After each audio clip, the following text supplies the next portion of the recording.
క్రీస్తునాథుని యందు మిక్కిలి ప్రియమైన దివ్యవాణి ప్రేక్షకులకు ప్రభు అయిన యేసు క్రీస్తునామమున శుభాశీస్సులు. ఈనాడు మనం ధ్యానిస్తున్న అంశం ఆరాధించడానికి వచ్చే ఆటంకాలు. నిర్గమకాండం 5వ అధ్యాయంలో మనం చూసినట్లయితే ఫరో రాజు ఇశ్రాయేలు ప్రజలను ఆరాధించనివ్వకుండా, ఆరాధనకి వెళ్ళనివ్వకుండా ఆటంకాలు చూపించేవాడు. ఈనాడు మనము ఆరాధించడానికి వెళ్ళేటప్పుడు, దేవుని ఆరాధించడానికి వెళ్ళేటప్పుడు అనేక ఆటంకాలు సాతాను మనకు చూపిస్తుంటుంది. ఒకసారి ఒక వ్యక్తి నూతనంగా వివాహమైన LIC ఏజెంటు పెళ్ళైన మొదట్లో దేవుని ఆలయానికి వచ్చేవాడు. తన ఆఫీసర్ DO ఎక్కువ పాలసీలు చేయించి నీవు ఉన్నతమైన స్థాయికి ఎదగాలని చెప్పిన దగ్గర నుండి ఆనాటి నుండి ఆ వ్యక్తి ఎక్కువగా పనిచేయడం మొదలుపెట్టేవాడు. ప్రతిరోజు ఉదయాన్నే వెళ్ళిపోయి ఆ పాలసీలు కట్టించడంలో కానీ, ఆ డబ్బును సంపాదించడంలో కానీ నిరంతరం అహర్నిశలు శ్రమిస్తుండేవాడు. ఇంటిని పట్టించుకునేవాడు కాదు, భార్యను పట్టించుకునేవాడు కాదు. తను ప్రార్థనకి వెళ్ళాలి, ఆరాధించాలి అన్న ఆలోచనలు కూడా ఆయనకి వచ్చేవి కాదు. ఇలా రోజులు గడుస్తున్నాయి. ప్రతిరోజు బిజీ అయిపోతున్నాడు. బిజీ అయిపోయి ఆ పాలసీలు ఎక్కువ కట్టించి DOగా ప్రమోషన్ అవ్వాలని ఆయన నిరంతరం కృషి చేస్తుండేవాడు. ఒకరోజు భార్య అడిగింది, ఏమండి మనకున్న ఆస్తి చాలు, ఈ రీతిగా మనం ఆనందిందామంటే లేదు, ఇంకా ఎక్కువ సంపాదించాలి, ఇంకా ఎక్కువ సాధించాలి, అంతవరకు నేను నిరంతరం కృషి చేస్తుంటాను. నేను అనుకున్న టార్గెట్ రీచ్ అయ్యేదాకా రాత్రింబవళ్ళు కష్టపడుతుంటాను, కాబట్టి నువ్వు నన్ను డిస్టర్బ్ చేయకు అనేవాడు. ఈ రీతిగా జీవితం కొనసాగుతుంది. ఒకరోజు అనుకోని రీతిలో తను మోటార్ సైకిల్ మీద వెళ్తున్నప్పుడు దారిలో లారీని ఢీకొని మరణించడం జరిగింది. పెళ్ళైన సంవత్సరానికి తన భార్య విధవరాలుగా మారిపోయింది. ప్రభు నందు మిక్కిలి ప్రియమైన దివ్యవాణి ప్రేక్షకులారా, సాతాను మనిషిలోకి ప్రవేశించి రకరకాలుగా శోధించడం మొదలెడుతుంది. ఆ శోధనకు తల ఒగ్గినప్పుడు మనం తలవంపులు తెచ్చుకుంటాం, దేవునికి దూరం అయిపోతుంటాం. ఇదే సంఘటన మనం చూడబోతున్నాం.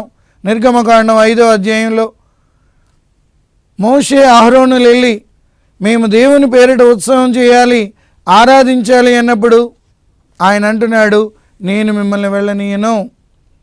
మీరు ఎందుకు దేవుని ఆరాధించాలి,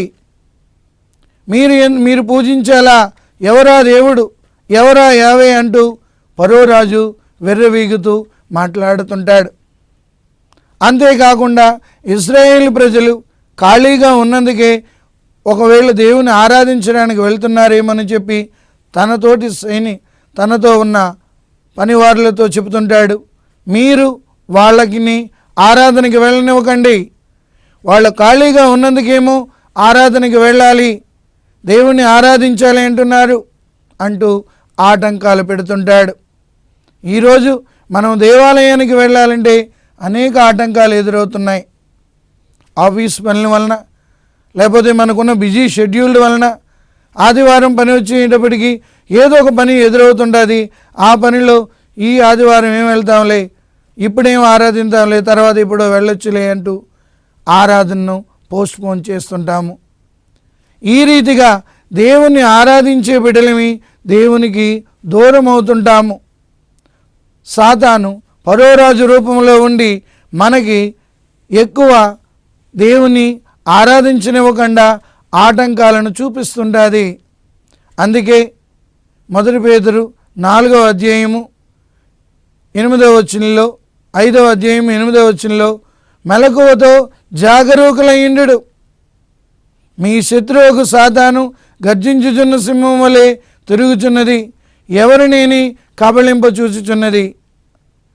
దేవుని బిడ్డలుగా మనము దేవుని ఆరాధించలేకపోతున్నామంటే సాతాను మనకు అనేక ఆటంకాలు చూపిస్తుంది ప్రియులారా. ఆ ఆటంకాలను అధిగమించాలి.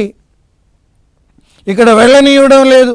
రెండవది ఫరోరాజు చెప్తున్నాడు, వీళ్ళకి ఎక్కువ పని ఇవ్వండి, అందుకే ఆరాధనకి వెళ్తానంటున్నారు, అందుకే దేవుని పేరిట బలులు అర్పిస్తామంటున్నారు, కాబట్టి వీళ్ళకి ఎక్కువ పని ఇవ్వండి అంటూ ఫరోరాజు తన సైనికులకు ఆజ్ఞాపిస్తున్నాడు. ఎక్కువ పని ఎప్పుడైతే ఉందో ఆ పని సమయంలో పడి దేవుణ్ణి మర్చిపోతుంటాం, దేవుని ఆరాధించడం మానేస్తుంటాం, దేవుని వాక్యాన్ని చదవడం మానేస్తాం, దేవుని ధ్యానాన్ని చేయలేకపోతుంటాం. ఈరోజు మన అనుదిన జీవితంలో ప్రతి మనిషి కూడా ఎక్కువ పనితో సతమతమవుతున్నాడు. ఆ సతమతమవుతూ సమస్యలకు గురి అవుతున్నాడు. ఇక్కడ ఫరోరాజు రూపంలో సాతాను ఇశ్రాయేలు ప్రజల్ని శోధిస్తుంది ప్రియులారా.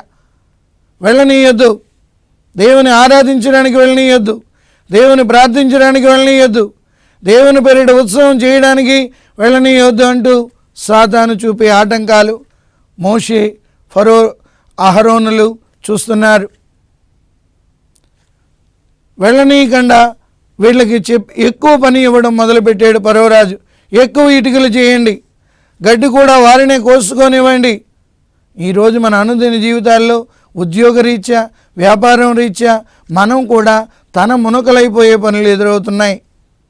ఆ తన మునకలైపోయే పనిలో ఎదురై మనం కూడా కొన్నిసార్లు ఆయన్ని ఆరాధించడానికి వెనకాడుతున్నాం. ఆయన నుండి వరాలను మనం కోల్పోతున్నాం ప్రియులారా.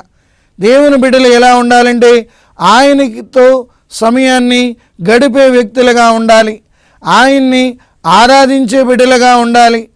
ప్రభు అయిన యేసుక్రీస్తు జీవితంలో మనం గమనించినట్లయితే పగలంతా అనేక అద్భుతాలు చేస్తూ సువార్తను బోధిస్తూ రాత్రంతా ప్రార్థనలో ప్రభు గడిపేవారు, తండ్రితో ఏకాంతంగా మాట్లాడేవారు.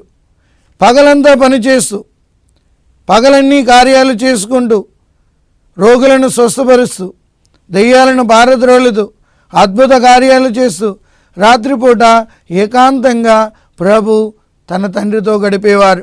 మన పునీతుల చరిత్రలు ఒక్కసారి మనం ధ్యానించుకున్నట్లయితే పునీత ఫ్రాన్సిస్ షౌరు వారు రాత్రంతా ప్రార్థనలో శిలువ ముందు మోకరించి గడిపి ఉదయాన్నే సువార్త సేవకు వెళ్ళేవారు.